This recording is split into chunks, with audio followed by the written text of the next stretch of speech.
Previously on Rome, rise and fall of an empire. In 47 AD, Emperor Claudius leads a magnificent conquest to fabled Britain, Rome's first attempt since Julius Caesar 100 years earlier. But fueled by bloody rights and led by a charismatic warrior prince, the island's fierce inhabitants plunge Rome into an endless guerrilla war. Now, almost 40 years later, in 84 AD, Emperor Domitian battles against barbarians on the frontier and treachery in the Senate, until a bloody conspiracy sets Rome on a new course, and Emperor Trajan brutally finishes what Domitian has started.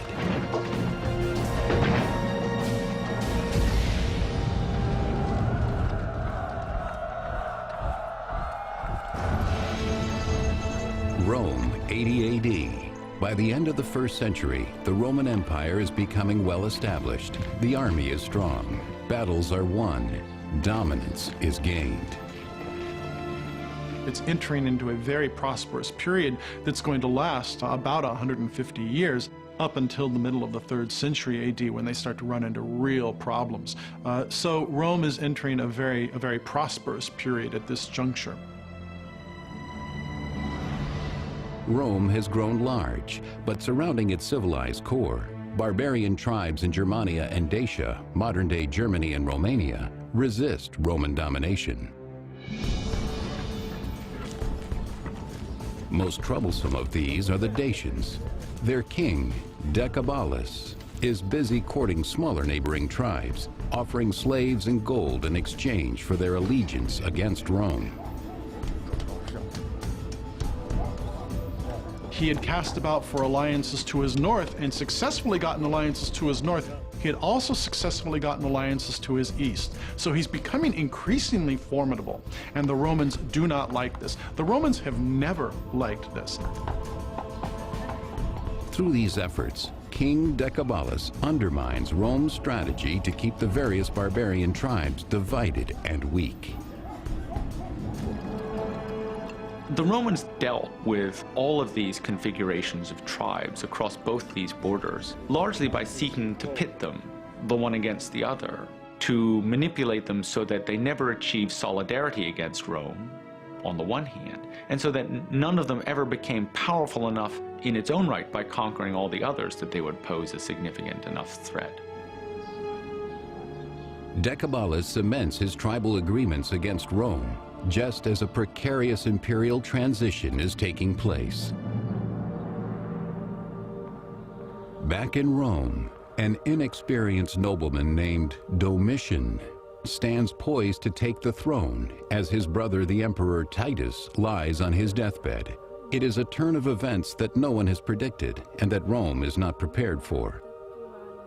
There is apparent conflict between Titus and Domitian. Titus will die of plague in 81 AD, and there'll be rumors of Domitian having poisoned him, having gotten rid of his brother to gain imperial power.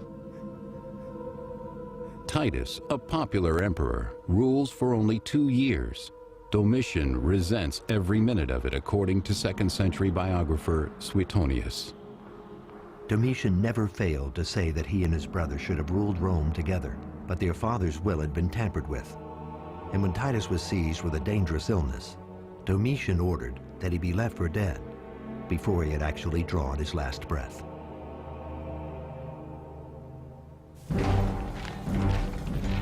Rome's might lies in the power of its army to crush the resistance of all who challenge the empire.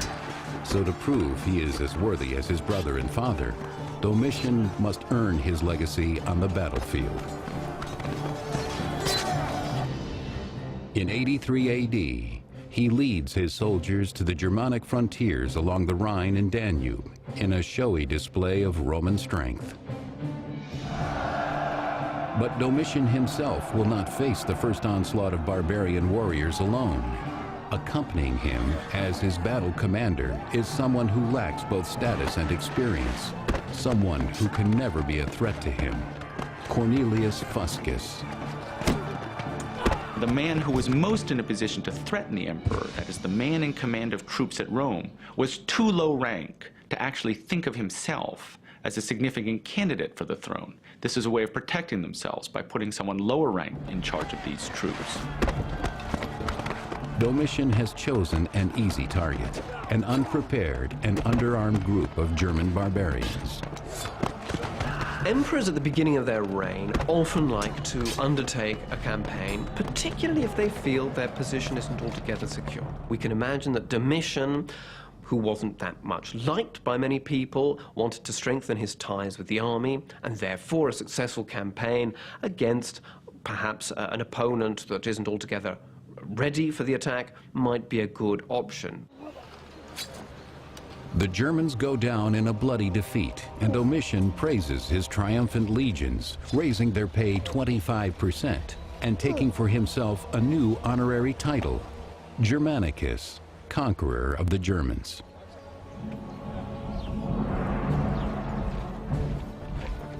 While Domitian actively promotes himself, a young soldier named Trajan asserts quiet authority on the Rhine frontier, earning respect through leadership rather than violence.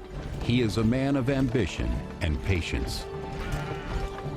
His father had served effectively in a number of campaigns under Vespasian. So he is of a senatorial stock, and he is of a consular family. He is not of the very elite of the Roman senatorial class. So Trajan can be said to come from relatively modest beginnings.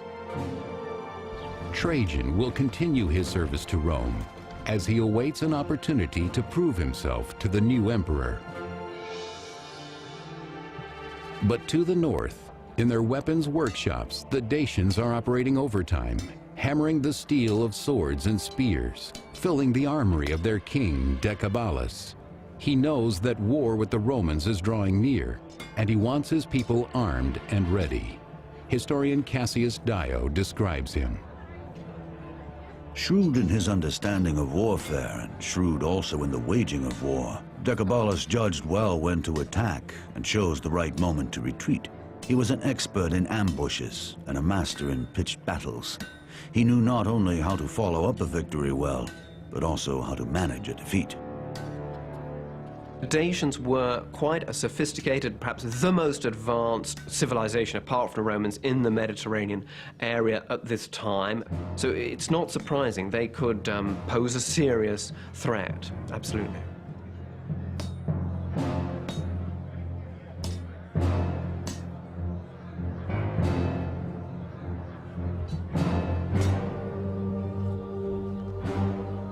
The Dacians gather with their shaman to purify the tools needed to perform a sacred ritual in which their heavenly god, Zalmoxis, will reveal their fate. 5th century BC historian Herodotus. Once every 5 years they chose by lot one of their people and send him as a messenger to Zalmoxis, charged to tell the god of their needs. If the messenger be killed by the cast, they believe that the gods regard them with favor. But if he be not killed, they blame the messenger himself. Today, a Dacian messenger travels far to bring Zalmoxis a wish for victory against Rome, and the Dacians will settle for nothing less. Without warning or provocation, the Dacians raid the Roman province of Moesia. The markets of Moesia teem with the goods of a bountiful province. Fruit from the orchards, grain from the fields, pottery from the skilled artisans, and gold dug from the Moesian mines, a key source of metal for Roman coinage. Exploiting Rome's lack of vigilance on this part of the frontier, the Dacians ride in, catching the province completely off guard. They wreak total havoc, looting, pillaging, and slaughtering anyone who tries to stop them, including the governor of Moesia.